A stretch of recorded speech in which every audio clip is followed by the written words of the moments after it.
Welcome to No One is Normal, the podcast where real stories remind us that none of us are alone. You can also visit the website www.bradhhill.com or www.nooneisnormal.co for resources, updates, and future podcast episodes.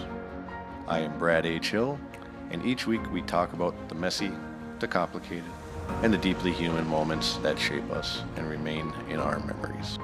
I am not here to tell anyone how to live. I am here to offer the stories, the insights that made me realize that no one is normal, including me, because healing starts when self-honesty begins. Welcome to Under the Surface. This is where we slow down and look at the patterns underneath the stories we tell ourselves. Today's chapter is called Excuses Are Like Assholes. Like the old saying that excuses are like assholes, and everyone has one. I wish I could say I was the exception, but I am not. For a long time, I did not just have excuses. I collected, polished, and built whole stories around them. They were my armor when I felt insecure, and my shield when I was afraid to try. I hear excuses sneak into everyday conversations all the time. Someone says, I did not go to the work party because I was exhausted and just did not want to go. And you can hear the tiny apology baked into it. We dress it up as an explanation, but a lot of the time, it is really just a softer way of saying, I did not feel like it. We all do it sometimes. I am not here to beat you up for that. I am here to be honest about what it cost me when it stopped being occasional and started becoming my default setting. The truth is that most of the time, the only person I really need to justify my actions to is myself. There are exceptions. In a relationship, communication does matter. If you keep hiding behind excuses, the other side of the bed eventually feels much bigger and colder than it used to. But in my own head, the problem was not that I owed the world an explanation. The problem was that I had created a built-in excuse for every failure before I even started. I was not using excuses to protect my time. I was using them to protect my fear. I did not believe I was worth much. So every time I fell short, I could point at my story and say, see, this is just who I am. I repeated that pattern with smoking, drinking, money, and in relationships. If something did not work out, I did not have to look too closely at my effort. I could just lean on my history, on my stress, on my circumstances, and call it fate. In this episode, I want to walk you through how I finally started calling myself out and moved from hiding behind excuses to holding myself accountable. Not perfectly, not overnight, but in a way that finally let me stop sabotaging my own progress and actually move forward. For a long time, excuses were not just something I used once in a while. They were my default setting. On the surface, I looked functional. I showed up to work. I did life. Underneath, I carried a running script for why I was not further along, why things were not changing, and why it made sense that I was stuck. Phrases like, people like me do not get those chances, or with my past, it is no wonder I am here, sounded honest and self-aware. In reality, they were pre-approved permission slips to quit early or not start at all. If I could blame my history, my stress, or my circumstances, I did not have to look too closely at my effort. I did not save excuses for small things, like skipping a party. I used them in the big arenas that shape an actual life. I used them with alcohol, my health, and my career. Whenever change felt hard or vulnerable, I reached for an explanation that made it sound inevitable, that I would stay the same. It is too stressful right now. This is just who I am. Once things calm down, I will get serious. Those lines had just enough truth baked into them to feel convincing, but they kept me circling the same drain for years. Smoking was one of the clearest examples. I had a whole list of reasons why I could not quit. Work stress, life stress. It helps me relax. Everyone around me smokes. Now is not a good time. If you have ever tried to break a habit, you probably recognize that voice. My first 2 attempts to quit were half-hearted. I tried to white-knuckle it with no real plan, kept the same routines, stayed in the same environments, and left the door wide open to picking up a smoke again. When stress hit, the excuses were right there waiting. I had a rough day. I deserve this. I will start again tomorrow. But tomorrow kept moving. The third attempt was different because I stopped treating quitting like a vague wish and started treating it like a project. I set a real quit date. I defined the end state instead of just saying less or someday. I thought through my environment and my triggers. I cleared out the visual reminders, cleaned spaces that smelled like smoke, and paid attention to the situations where I was most likely to cave. It was not glamorous. It was deliberate. Looking at it through the same lens I use for project management gave me something solid to hold on to when my brain wanted to slide back into old patterns. I also had to get brutally honest about just how far addiction will push you when the craving hits. In the past, I had been the guy who would check outdoor ashtrays as a kid, looking for mostly whole cigarettes to smoke. That memory alone told me I could not trust myself if there was anything salvageable lying around. So instead of leaving emergency cigarettes within reach, I made it as hard as possible to go backwards. The goal was not to prove that I was strong. The goal was to build a reality where, in my weakest moments, the path of least resistance pointed toward staying quit instead of lighting up. On the actual quit day, I carried a pack I did not even like. For me, that mattered. I needed to know I was choosing not to smoke, not just stuck without options. All day long, the urge was right there, and all day long, I told myself no. That day was ugly and uncomfortable. It was also a turning point. For the first time, I had evidence that I could feel a craving and not act on it. Excuses had always told me I was powerless in those moments. Action proved otherwise. Quitting smoking taught me something that bled into every other area of my life. Goals are not wishes. They need structure. They need steps. They need an honest look at where you are most likely to slip and what you can change in advance. Excuses are not facts. They are stories we tell to protect ourselves from fear, failure, and discomfort. The more I started treating my excuses as signals to pay attention instead of truths to obey, the more room I had to actually move forward. That is the core of this chapter. Excuses are like assholes is not just a crude saying. It is a reminder that everyone has reasons not to change. The difference between staying stuck and building a different future is whether we keep polishing those reasons or start holding ourselves accountable instead. In the rest of this episode, I want to talk about what excuses do for us psychologically, how they show up in everyday life, and what it looks like to start choosing small, real actions over the same old stories. If you look at excuses from a psychological angle, they are not just random phrases we toss out. They often serve a purpose, even if it is a destructive one. Sometimes they protect our ego from fear or the discomfort of change. There is a term called self-handicapping, in which people create obstacles or distractions before they even start something important. That way, if they fail, they can point to the obstacle rather than to their effort. I did not study because the power was out.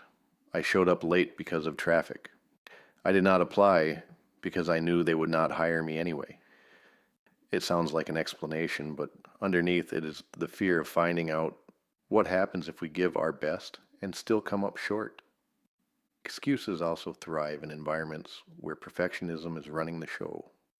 If you secretly believe you have to get it right the first time, or it does not count, you will avoid situations where you might be exposed as less than perfect. Procrastination becomes safer than trying. Busyness becomes a shield. You can be exhausted and still avoid the one conversation, application, or habit that would actually move your life forward. I am too busy is one of the most socially acceptable excuses on the planet, and yet many of us are busy with everything except the thing that matters most to us. Another layer is how our brain handles discomfort. Your brain is wired to keep you alive, not fulfilled. It does not care about your dreams. It cares about your safety. When you step towards something new, That primitive part of your brain often registers it as risky because it is unknown. Excuses show up as a way to pull you back into what is familiar. The gym feels uncomfortable, so suddenly you are too tired. A tough conversation feels scary, so now it is not the right time. Working on your book, business, or recovery feels vulnerable, so you convince yourself you work better under pressure and wait until the last minute or not at all. On the flip side, there is extensive research showing that small, consistent actions create more lasting change than big, dramatic bursts. We tend to think in all or nothing terms. Either I quit perfectly, or I am a failure. Either I do the whole workout, or it is pointless. Either I overhaul my entire life, or why bother? The truth is that most meaningful change looks boring up close. It is choosing water over a drink one night. It is walking for 10 minutes when you do not feel like it. It is making the phone call you have been avoiding.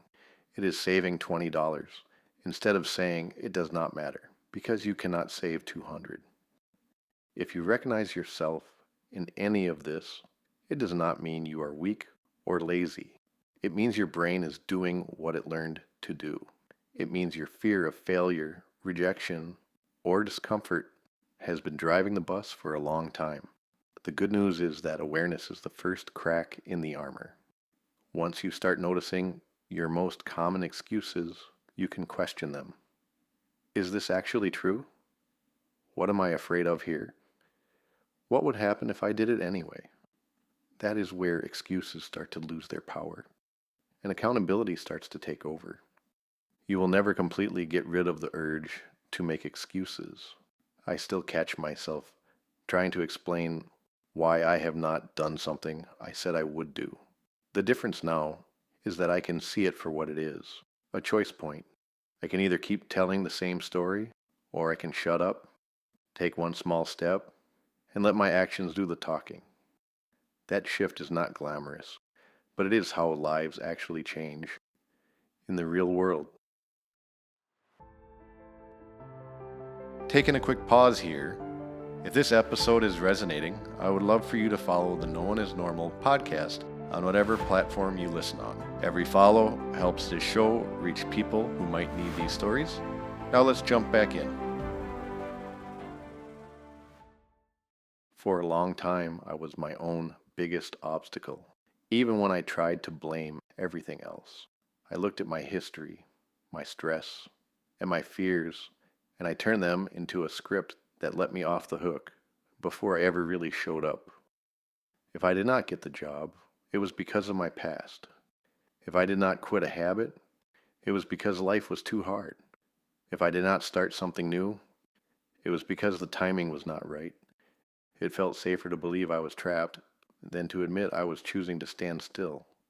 The hardest thing I had to face was not that other people had hurt me or that life had been unfair. It was that I had become fluent in talking myself out of my own potential. Every excuse I made sounded reasonable in the moment, but underneath it all was fear. Fear of failing, fear of being seen trying, fear of finding out that my best might not be enough. The turning point for me was not a single dramatic moment. It was a slow build of small realizations. I noticed how drained I felt after defending the same story for the 100th time. I noticed how angry I was at myself for staying in the same patterns. I noticed that each time I actually followed through on something hard, I felt more alive than when I avoided it. Taking accountability did not magically erase my fear. It just gave me something stronger to stand on than my excuses. It reminded me that I can handle discomfort, that I can survive a bad day, and that I can learn from failure rather than be defined by it. When I look back now, I do not hate the version of me that hid behind excuses. I understand him. He was doing what he thought he needed to do to cope. But I no longer let him drive my life. Owning my choices is still uncomfortable sometimes. It still exposes my limits and my humanity, but it also gives me back my power. And I would rather live with my responsibility than stay stuck in the comfortable lie that I am helpless to change If you listen closely to your own thoughts, you can probably hear the excuses that have become your regular background noise. They might sound harmless. I am just too tired. I am not that kind of person. When things calm down, I will start. They might even sound noble. I have to take care of everyone else first. Sometimes those phrases are true. Many times they are the padding wrapped around fear, doubt, or burnout. I want you to be honest with yourself for a moment. Which excuses keep showing up in your life? Which ones feel almost automatic at this point? Think about the goals that matter most to you, not the ones you think you are supposed to want, but the ones that tug at you when things get quiet. Maybe it is getting sober, changing careers, going back to school, getting healthier, leaving a draining relationship, or finally starting the thing you have talked about for years. How often do you trade those goals for comfort or familiarity? How often do you tell yourself you will start when you have more time, more energy, more money, more confidence? If you are like most of us, the answer is probably all the time. I am not saying this to shame you. I know what it feels like to be exhausted and stretched thin. I know what it is like to carry other people's expectations and your own pain at the same time. I also know that waiting for the perfect moment is one of the most convincing lies we tell ourselves. The perfect moment rarely shows up. Life rarely slows down and rolls out a red carpet for your healing or your dreams. At some point, the most honest thing you can do is admit that you are not actually waiting on timing. You are waiting on courage. Accountability sounds like a heavy word, but at its core, it simply means telling yourself the truth and then acting like your own life matters. It means saying, if I want this, I am responsible for taking at least one step toward it, even if that step is small. Maybe it is making a phone call, scheduling a doctor's appointment, throwing out the cigarettes in your car, pouring the bottle down the drain, writing the first paragraph, or setting a real date instead of a vague someday. Those steps do not have to be big to be real. Take a minute after this episode and ask yourself a few questions. What excuse do I use the most when I feel scared? What would my life look like a year from now if I stopped repeating that story? What is one thing I could do this week that my future self would quietly thank me for? You do not have to fix everything all at once. You do not have to become a different person overnight. You simply have to decide that you are done letting excuses be louder than your own potential, and then prove it to yourself one small step at a time. Excuses will always be an option. They will always be there within reach, ready to soften the sting of discomfort and give you a fast way out of hard things. You are never going to fully silence that voice that says, not today, or you cannot do this, or it is not your fault. You can decide who gets the final say. The part of you that is afraid of failing, or the part of you that is tired of staying stuck. You do not owe the world a perfect track record. You do not have to go back and undo every excuse you have ever made. What you can do is choose differently now. Start telling yourself the truth about where you have been holding back. Admit where you have let fear, comfort, or habit steer the wheel. Then, instead of beating yourself up, take one step that lines up with who you want to be. That might mean setting a clear goal with a real timeline. It might mean asking for help. It might mean walking away from people or environments that keep dragging you back into old patterns. When you strip away the excuses, what is left is simple, even if it is not easy. Your life will be shaped by the choices you make repeatedly, not the speeches you give about your intentions, not the stories you tell about your past, the actions you take when no one is watching. Excuses offer short-term comfort, but they steal long-term progress. Accountability can feel uncomfortable in the moment, but it is how you build a future you actually want to live in. You are allowed to outgrow the stories you used to survive. You are allowed to retire the excuses that once made sense but no longer serve you. You are allowed to look at your life and say, I want more than this, and then do the quiet, unglamorous work of moving toward it. The next time you hear yourself reaching for a familiar excuse, pause. Ask yourself what you would do if that excuse were not available. And then, As often as you can, choose that path. That is how you stop letting excuses run your life and start proving to yourself that you were capable all along. That's under the surface, not to judge the story, not to rewrite the past, but to understand the patterns that shape how we live.